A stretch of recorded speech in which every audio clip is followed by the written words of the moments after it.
Attention pour les couleurs. Envoyez.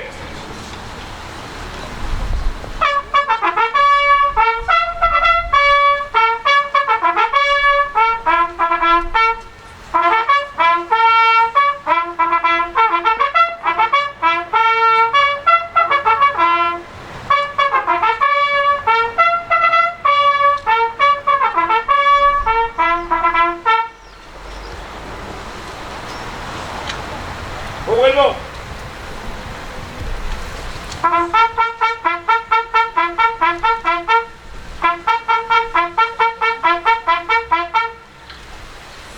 Comme chaque année, nous nous retrouvons au pied de notre monument aux morts pour nous souvenir des soldats tombés au front pendant la Deuxième Guerre mondiale. Après les combats de 1940, où notre armée mal engagée, mal entraînés et souvent mal employés, a dû cesser le combat. Ils ont perdu la guerre, mais étaient-ils pour autant de mauvais soldats? Nombreux ont été ceux qui, refusant l'humiliation, ont pris les armes dans les maquis, dans les départements français d'outre-mer, d'Afrique du Nord et dans nos colonies pour reconstituer la force qui allait, 5 années plus tard, conduire à la chute du totalitarisme nazi. Ces combats victorieux n'ont pu être menés qu'avec l'aide de nos alliés anglo-américains et autres pays débarqués sur les plages normandes en juin 1944. De la célèbre deuxième DB du serment de Koufra, de notre armée d'Afrique, composée en majorité de pieds noirs, de Marocains, d'Algériens, de Tunisiens, d'Africains de l'Afrique équatoriale et occidentale, et de quelques Français réfractaires au SDO. Après les campagnes d'Afrique du Nord et d'Italie, ils ont posé le pied en Provence avant de remonter la vallée du Rhône et poursuivre en Allemagne jusqu'à la victoire finale. Nous célébrons chaque année le courage et l'abnégation et l'héroïsme de ces soldats, mais n'oublions pas les souffrances de l'ensemble du peuple français privé de liberté, les prisonniers de guerre, tous ceux qui, par leur engagement dans la résistance ou leur religion, leur opinion politique ou syndicale, ont été déportés dans les camps de la mort, ainsi que toutes les familles qui, pendant de longues années, ont vécu la peur au ventre, redoutant chaque jour la terrible nouvelle. Le 8 mai, nous célébrons également la libération des camps de concentration, où les libérateurs ont découvert l'horreur et l'inimaginable. Aujourd'hui, il reste de moins en moins de témoins, et beaucoup pensent que de tels événements ne peuvent plus se reproduire. Mais nous vivons actuellement une période d'insécurité où la menace est permanente et souvent indécelable. Chacun de nous doit se sentir concerné et sans tomber dans la psychose, être une sentinelle au profit de tous. Soyons vigilants, mais ne tombons pas dans le piège de la qualification, de la classification des individus. Il n'y a pas en France de chrétiens, de juifs, de musulmans ou d'autres de nationalité française. Il n'y a que des Français de sensibilités différentes. Vive la République et vive la France. Fermez le banc.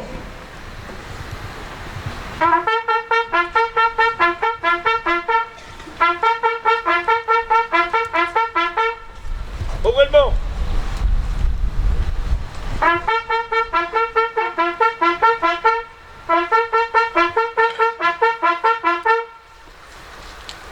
La guerre est gagnée. Voici la victoire. C'est la victoire des Nations Unies et c'est la victoire de la France. La voix solennelle qui porte ce message dans l'après-midi du 8 mai 1945 est celle qui, depuis le 18 juin 1940, incarne la France dans la guerre. Les paroles du général de Gaulle se mêlent aux bourdons de Notre-Dame et aux cloches de toutes les églises, aux sirènes et aux exaltations qui retentissent dans tout le pays. La victoire est là, enfin, en Europe. La guerre est finie. Il y a 74 ans, l'Allemagne signait la capitulation sans condition par 2 fois. La première, le 7 mai 1945 à Reims. La seconde, le soir du 8 mai à Berlin. Ainsi, la France s'inscrivait dans le cercle des vainqueurs. Après tant de combats, de victimes et de destruction, le nazisme est abattu. C'est la victoire sur une idéologie totalitaire, raciste et criminelle qui a mené la violence jusqu'à sa plus effrayante extrémité. La France exprime sa reconnaissance à toutes ses filles et à tous ses fils qui ont combattu pour la patrie. Les combattants de 1940, les Français libres, tous ceux qui ont répondu à l'appel de la résistance, les armées de Leclerc et de Delattre. La France se souvient des déportés qui ont souffert de la barbarie et des victimes des camps de la mort. La nation n'oublie pas tous ceux qui ont subi les conséquences du conflit, les prisonniers, les victimes civiles, les veuves et les orphelins. La France exprime sa reconnaissance aux femmes et aux hommes issus des nations du monde entier, qui ont conjugué leurs efforts pour nous libérer et restaurer la dignité humaine. En ce 75e anniversaire de l'année 1944, la France se souvient de ses libérateurs, des villages du littoral normand à la flèche de la cathédrale de Strasbourg. De semaine en semaine, le flot de la liberté a recouvert le territoire. À tel endroit, la liberté portait l'uniforme français, à tel autre, celui des armées alliées. Ici, l'action des maquis était décisive. Là, l'action commune des soldats et des résistants emportait la décision. 75 ans après, alors que les derniers témoins vivants de cette histoire sont parmi nous, la mémoire de ces événements demeure. Nous nous souvenons avec ferveur des débarquements de Normandie et de Provence, de la libération de Paris, du courage et des sacrifices de tous les combattants de la liberté. Aujourd'hui, nous nous remémorons les déchirures de notre continent et l'ampleur du désastre humain et moral. Ainsi, rassemblés, nous mesurons la valeur de la paix. Elle est notre héritage, elle est la clé de voûte de la construction européenne, elle est notre raison de vivre ensemble. Préservons-la. Fermez-le.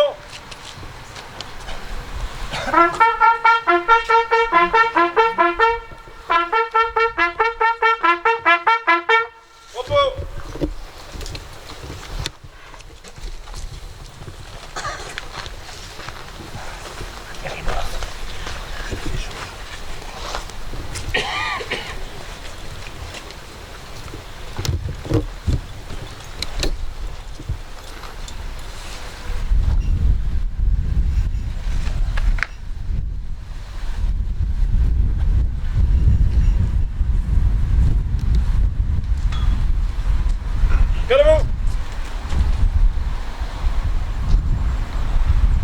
Homo.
propose de continuer la cérémonie à la fontaine un petit peu plus haut, et avant de rejoindre nos bonnes amitiés.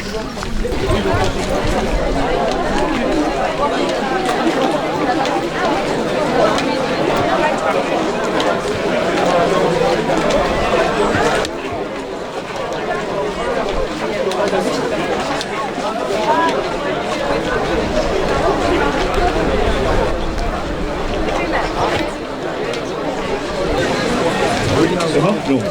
Bon, maintenant, devant la fontaine de la déclaration des droits de l'homme et du citoyen, nous allons évoquer quelques morceaux qui rapportent à ces respect des droits fondamentaux des hommes.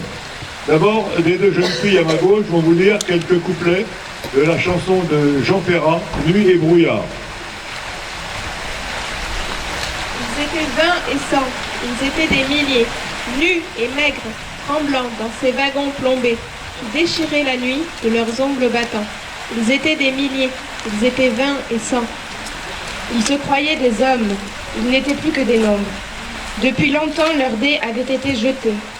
Dès que la main retombe, il ne reste qu'une ombre. Ils ne devaient jamais plus revoir un été. La fuite monotone et sans hâte du temps, survivre encore un jour, une heure, obstinément. Combien de tours de roue, d'arrêt et de départ qui n'en finissent pas de distiller l'espoir. Ils s'appelaient Jean-Pierre, Natacha ou Samuel. Certains priaient Jésus, Jéhovah ou Vishnu. D'autres ne priaient pas, mais qu'importe le ciel, ils voulaient simplement ne plus vivre à genoux. Ils n'arrivaient pas tous à la fin du voyage. Ceux qui sont revenus peuvent-ils être heureux? Ils essaient d'oublier, étonnés qu'à leur âge, les veines de leurs bras soient devenues si bleues. On me dit à présent que ces mots n'ont plus cours, qu'il vaut mieux ne chanter que des chansons d'amour, que le sang sèche vite en entrant dans l'histoire et qu'il ne sert à rien de prendre une guitare. Mais qui donc est de taille à pouvoir m'arrêter? L'ombre s'est faite humaine, aujourd'hui c'est l'été. Je twisterai les mots s'il fallait les twister, pour qu'un jour les enfants sachent qui vous étiez. Vous étiez 20 et 100, vous étiez des milliers, nus et maigres, tremblants dans ces wagons plombés, qui déchiraient la nuit de vos ongles battants. Vous étiez des milliers, vous étiez 20 et 100. Le 8 mai 1945, les uns après les autres, les camps de concentration sont ouverts. Et les libérateurs trouvent des hommes, des femmes, avec de rares enfants complètement déshumanisés, traumatisés dans leur tête et dans leur corps par des années de privation et de souffrance. Beaucoup sont décédés, les survivants sont de véritables miraculés. Qu'étaient-ils ces internés? Tout simplement des citoyens ordinaires, français depuis de longues années, mais de religion juive, porteurs de l'étoile jaune que le gouvernement de l'époque, bafouant les déclarations des droits de l'homme, a délibérément livré à l'ennemi. Il faut y ajouter les résistants, les politiques et quelques autres parce qu'ils étaient différents. Article 10. Nul ne peut être inquiété pour ses opinions, même religieuses, pourvu que leur manifestation ne trouble pas l'ordre établi par la loi. Il y a 65 ans, le camp retranché de Dien Bien Phu tombait aux mains de l'ennemi. Et les quelques 12 000 soldats français survivants entamaient une longue marche vers les camps de la mort. Les blessés vont mourir abandonnés sur le bord de la route et les autres vont vivre des mois de privation et de mauvais traitements. Seuls 30% d'entre eux vont retrouver la liberté et comme les rescapés des camps de concentration, traumatisés à jamais dans leur tête et dans leur corps. Convention de Genève pour les prisonniers de guerre. Les personnes qui ont déposé les armes seront en toutes circonstances traitées avec humanité, sans aucune distinction de race ou de religion. On parle peu de tous ces événements et beaucoup les ignorent. Mais prenons garde, chaque fois que les lois et les conventions humanitaires sont bafouées, il y a danger.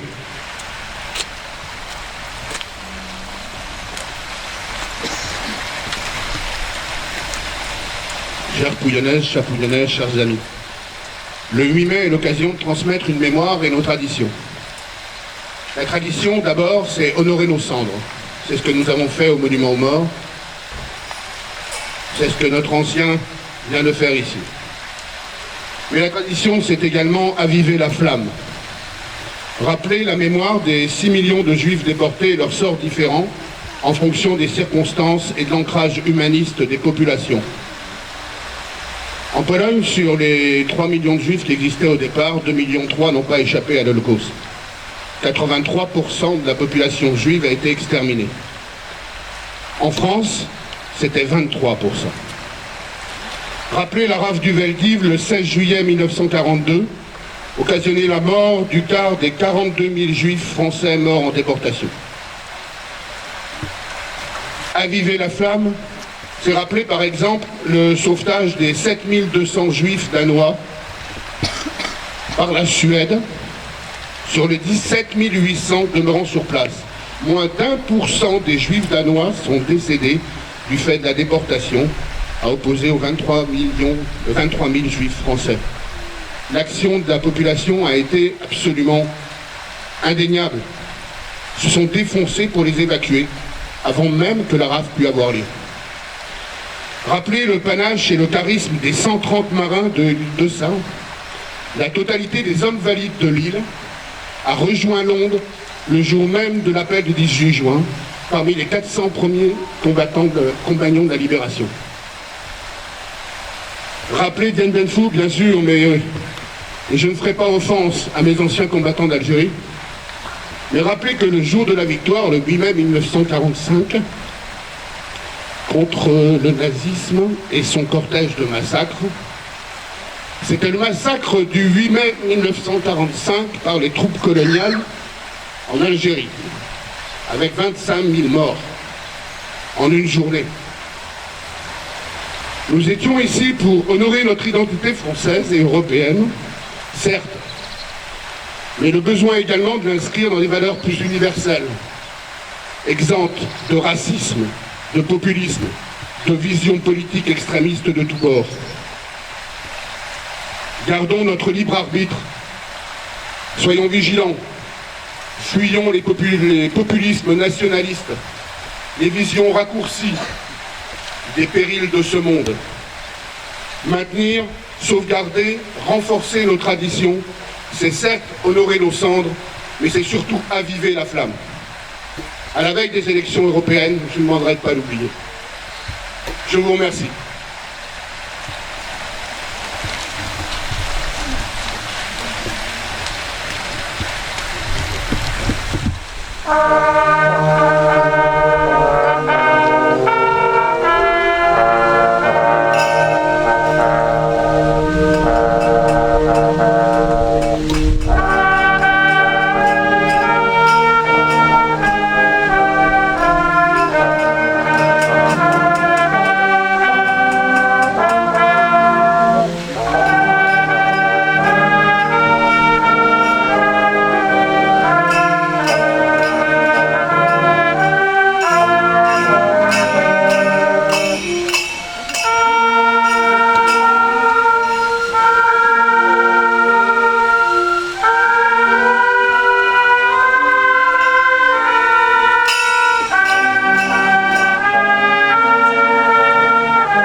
Je vous remercie bien évidemment pour votre participation à la cérémonie et j'espère que vous serez des nôtres pour partager ensemble le pot d'amitié. Bonne journée. Alors, il a été créé quand, construit quand, et puis à quoi il sert en gros? En gros, à quoi il sert? Eh bien, ce monument est directement lié au monument aux morts. On est à face, d'un côté on a une église, de l'autre côté une mairie, le monument aux morts et la déclaration des droits de l'homme. Je suis pour ma part ancien combattant. Quand elle est arrivée le 11 novembre 2018, on s'est dit, bon, on était dans une démarche d'optimisation, d'amélioration de sa mise en valeur, mais on s'est dit que c'était de plus en plus compliqué d'expliquer à des enfants à quel point cette guerre de 14 qui nous avait vraiment meurtri, ce monument aux morts, c'était plus un cri de souffrance qu'autre chose. Et dans le principe, on souhaitait faire passer un message beaucoup plus acceptable, compréhensible aux générations futures. Les guerres de 1914, c'était les dernières guerres des grands empires, des monarchies et autres. C'est pour ces enfants-là, c'était un petit peu pas loin des guerres napoléoniennes. À partir de ce moment-là, on s'est dit pourquoi est-ce qu'on se bat encore de nos jours? Pourquoi est-ce qu'on peut avoir un casque bleu? Pourquoi on peut avoir un casque blanc? Pourquoi peut-on se battre encore? C'est plus pour un territoire, puisque ces gens sont en dehors, toute cette armée qu'on a actuellement, se bat en dehors de nos frontières. C'est certainement pour un idéal, et cet idéal, on a souhaité le consacrer ici, à travers la déclaration des droits de l'homme, de manière relativement simple, et c'est pour ça que d'une part, on respecte les cendres, et on respecte les anciens, on respecte leur action, d'une part au monument aux morts, et qu'ensuite on va ici à cette fontaine où on a inscrit la déclaration des droits de l'homme de 1789, c'est justement pour faire en sorte qu'aux générations futures on explique le pourquoi de tous ces sacrifices et autre chose, et à quel point ces traditions c'était quelque chose qu'il fallait non seulement respecter, mais surtout aviver, raviver et se tenir vigilant. Alors, et là-bas, c'est plutôt la Marseillaise, et ici, ça peut être la Marseillaise, mais c'est aussi l'hymne à la joie et la construction européenne, puisque c'est la garantie de notre sécurité et de notre paix.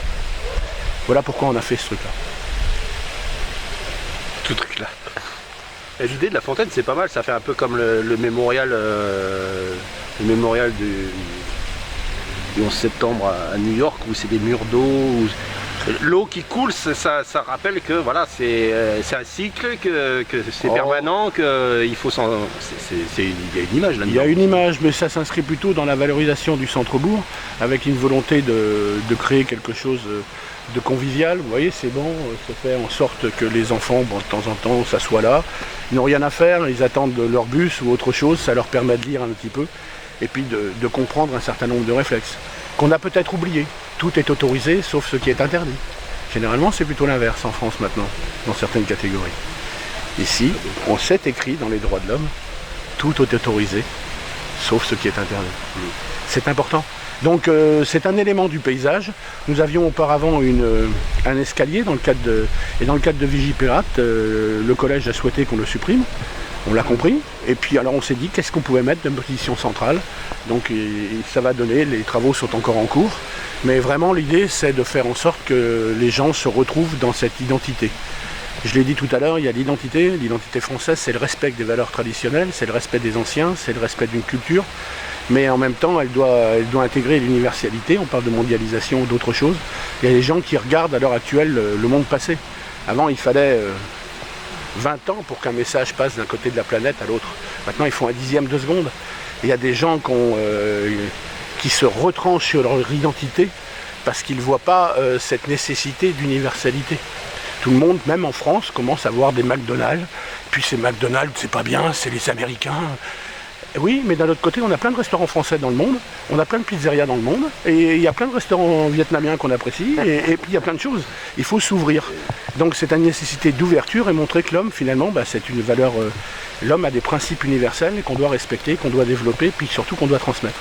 Alors j'ai regretté un petit peu aujourd'hui que le temps ne se prêtait pas à ça. D'habitude, on a beaucoup plus d'enfants, mais c'est que, partie remise, je suis sûr qu'ils reviendront là avec beaucoup de plaisir.